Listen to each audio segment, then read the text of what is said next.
Southern Leyte to Matalom Leyte ay mayroong estimated 33.5 kilometers at may estimated time of travel is 46 minutes at mayroon tayong tatlong bayan na madadaanan mula sa Municipality of Bato, Ilongos at ang Matalom Leyte.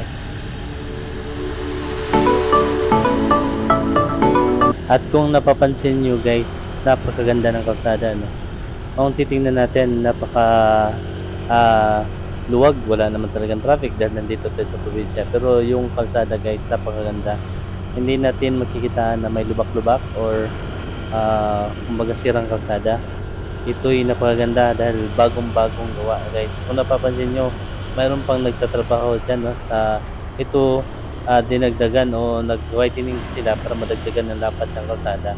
Actually guys, kung napapansin natin, napakasarap ibiyahe talaga nitong ganitong klaseng kalsada dahil napakalinis, walang sira.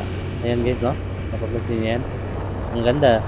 Napakasarap tumakbo. Ayan guys, nakikita nyo, tinatrabaho pa itong bagong kalsadang gawa. Oh. Ginagawa nilang 4-lane itong daanan. So, napakaganda. Yung travel papuntang probinsya talaga, kita nyo na guys. Oh. At napapansin natin yung talagang nagiging improve yung kalsada natin, lalo na sa papuntang mga probinsya.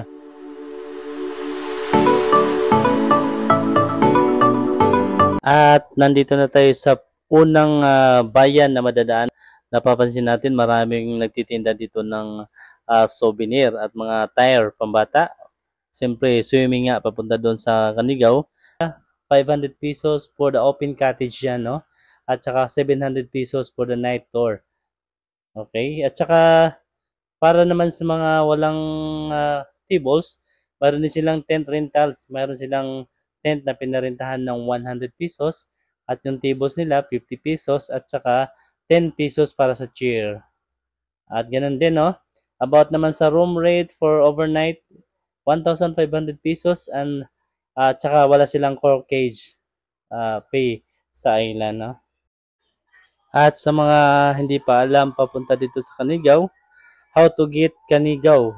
Yes, how to get Canigao from Manila to Canigao Island by fastest way of travel by airplane from Manila to Tacloban, then Tacloban to Matalom Leyte, where is the Canigao located.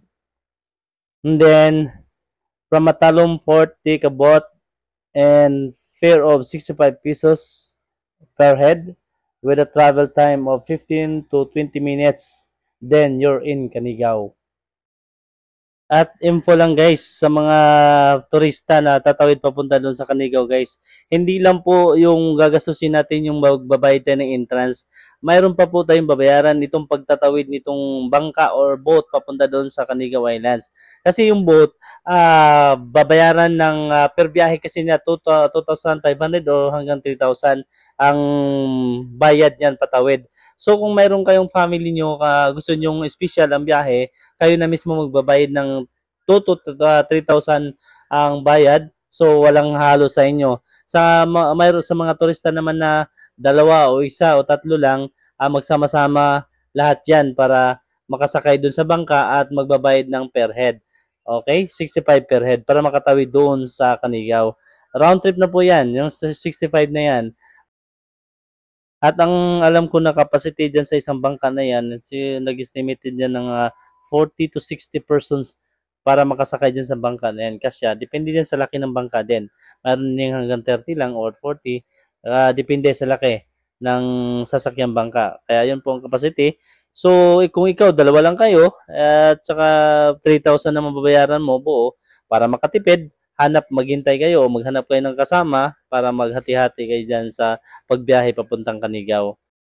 At kagaya nito guys, hindi ko naman to kasama tong mga to pero nandito ako nakasali dito sa biyahe papuntang patawid dun sa Canigao kasi ito, halo-halo na to.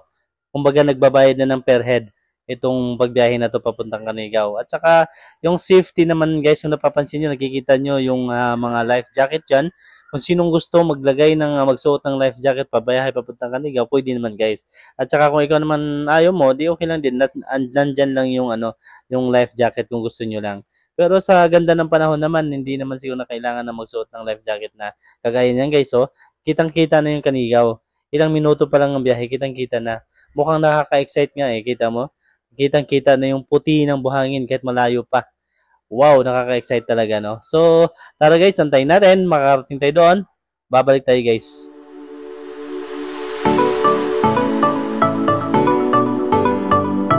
Well, nandito na tayo sa Canigao Island. Yes, Canigao Island.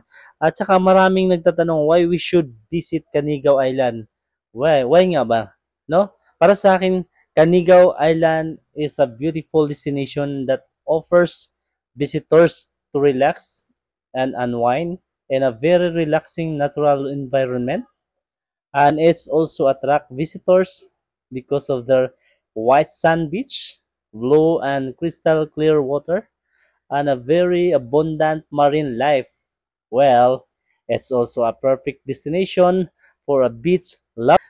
Yung table rentals nila is 50 pesos at saka yung upuan is 10 pesos each. So, dito din tayo sa unahan. At ito naman yung green color na rooms, yan yung 1,500 din na rental nila. Okay, so yan. Okay, ito nyo guys, no? Yan po yung 1,500. At saka yung open cottage yung makikita natin dyan, doon sa unahan na open siya, yung cottage. Yun yung taga 500. Kung anong gusto nyo yung luto, lulutuin nila guys. At masarap din naman sila magluluto. Gusto nyo ng bumakasyon o pumunta dito para ma-experience itong Canigao Islands. Wow, napakaganda guys. Lalo na ito daw pagka malaki ang buwan. Ang ganda nitong Canigao. Sulit. Ayan, no? Talaga. Tsaka hindi mo maramdaman yung init kahit tanghaling tapat kasi ang laki ng puno. Malabong yung dahon ng puno. Pwedeng nandiyan kayo sa ilalim. Napakalamig. Ayan guys, oh. At tsaka yung ganda ng dagat talaga. Ayan, kung titingnan mo parang brown lang yan pero kasi no, medyo makulimlim. Pero guys, napakaputi ng buhangin talaga niyan sobra. At hindi lang talaga puti na buhangin, talagang pinong-pino na buhangin, talagang sobrang pino guys. Napakasarap talaga apakan or yun talaga yung dagat, napaka-clear, bluish talaga. Ang sarap maligo. Parang pag naligo ka nga, parang ayaw mo nang umahon sa sobrang ganda ng dagat talaga. Sobra sulit. Ang ganda. Hindi mo makita na madumi kasi ano to eh, walang bahay o ano. Talagang ano to eh, isla. Pero malapit lang sa ano sa bayan o kung baka ilang minuto lang ang tawid do. Hindi naman nagko-consume ng kahit nga 30 minutes, hindi siya nagko-consume ng 30 minutes. Kaya nga ng 15 minutes kung talagang magandang panahon at tatakbo na talaga ng maayos yung bangka. So guys, no? Yung iba dyan na hindi pa nakarating at itong pagbablog ko lang naman guys ay para maiparating sa inyo at nag-enjoy din naman ako sa aking pagta-travel, pagpupunta ng mga beach at pinapakita sa inyo para kung sinong gusto o naghanap ng mga beaches na gusto rin puntahan. Guys, ito out of town na to guys, out of Manila na to kasi nandito to sa province of Leyte to. So kung gustong magbakasyon, actually guys, marami naman hindi man naitayo na parang mga building o hotels. As in cottage lang siya, talagang kubo. So, pero okay naman guys, malinis naman. Meron namang ano din, meron namang electric fan or aircon o ano man yan. Basta maganda guys, mag-enjoy na kayo, hindi na kailangan ng aircon. Dito lang kayo sa beach, masaya na, malamig na, ang simoy na hangin, talaga mag-enjoy na kayo. So guys, ayan, naikot ko na yung video na yan. Sana lahat-lahat, i-share nyo itong vlog ko guys. Pa-share naman sa iba para naman may promote ang ating mga tourist destination para makatulong naman sa bayan na to, para matulungan sila na may promote ito. Actually, kilala na rin naman talaga. Pero sa ibang lugar, nasa mga malalayo pa, masasabi ko dito, sa grade na sinasabi ko, 5 star ako dito guys, 5 star ako sa beach. Pero dun sa mga cottage, siguro hanggang 4 lang ako, hanggang 4 lang. Yan guys, no? Kita nyo, ang grade ko, 5 star sa beach talaga. Pero sa cottage, hanggang 4 lang ako. Hindi ko masasabi na ano kasi hindi naman siya hotels. Kumbaga, ano lang siya, normal na cottage lang talaga. Pero yung ambience guys, kita mo na sa ilalim ng puno na yan. Ang sarap na relax talaga, sobra. Ayan guys, no? Canigao. I love Canigao talaga. Yan. Okay? Sa lahat ng hindi pa nakapunta, I encourage ko sa iyo, kayo na pumunta kayo dito. Hindi magastos masyado guys. Kumbaga, siguro sa travel, pag malayo kayo, yun ang magastusan niyo. Pero pagpunta dito guys, hindi. Hindi. Sobrang affordable. At saka mag-enjoy pa kayo sa area. Parang ayaw mo nang parang pwede na hindi na umuwi diyan, dito na lang kayo. Sige, dito na lang kayo. Total, kung may pira kayo, diyan na lang. So, di ba? May mabilhan naman na pagkain. Saka, yan guys, no? Napakaganda ng ambience talaga. Lalo pag wala ng init, yan, no? Ngayon nga, hindi ito ganun ka maraming tao pa kasi ano to, weekdays to eh, hindi to weekend. Pag Friday to Sunday talaga sobrang daming tao niyan. Talaga, sobrang dami. Iba't ibang lugar yan, hindi lang malalapit talaga. Iba't ibang lugar pumupunta. Dahil dinadayo na talaga tong Kanigaw. So guys, hanggang dito na lang muna ang aking vlog. At maraming salamat sa inyo, sa mga viewers ko. Huwag niyong kalimutan i-like at i-share itong video ko guys. At saka panoorin pa ang upcoming videos ko na pupuntahan ko. Siguro guys, next na mga video ko, malapit na naman ako sa mga nature naman tayo, sa mga falls or sa mga hot spring. Balik muna ako doon, then beach ulit. Guys, sana supportahan niyo aking vlog. Samahan niyo ako palagi kasi adikain ko na mabuo yung team ayuda ko. Sana pagdating ng panahon, makatulong tayo. At ganun din kayo guys, bilang sa pag-subscribe nyo, panood nyo sa aking video, isang tulong na rin yan sa mga nangangailangan. Thank you very much. Love, love, love!